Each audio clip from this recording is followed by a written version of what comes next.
Timur yang kebanyakan tidak paham akan terjadi perang. Lari hingga ke gunung-gunung perang. Terus terjadi rakyat yang terkena dampaknya. Dari kena alat perang hingga terdapat kelaparan. Dalam 3 tahun inilah tercatat dalam sejarah NTBL sebanyak ratusan ribu, atau umumnya bertengger pada angka 250.000 orang tewas. Angka sebesar itu tentunya perlu klarifikasi yang terukur. Kenapa? Karena pencatatan jumlah penduduk yang buruk di zaman Portugis itu bisa hasilkan bias. Butuh metode perhitungan yang akurat dan tentunya pembuktian untuk menguatkannya.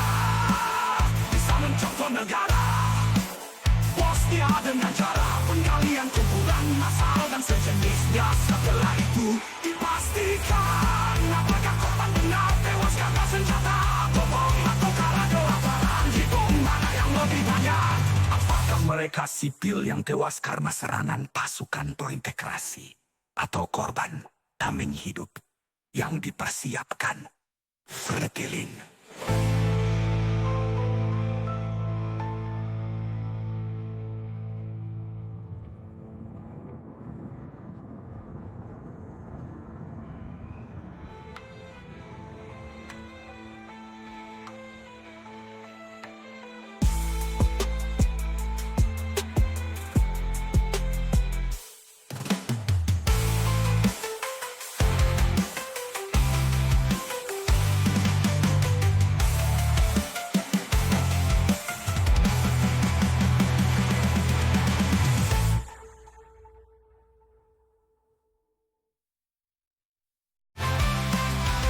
Operasi Seroja ini berlangsung selama 3 tahun, sejak 1975 hingga 79. Perang terbuka banyak terjadi di kota hingga ke desa. Oleh karena kalah maka Fretilin lari ke hutan bersama rakyat Timur yang kebanyakan tidak paham akan terjadi perang. Lari hingga ke gunung-gunung perang. Terus terjadi rakyat yang terkena dampaknya. Dari kena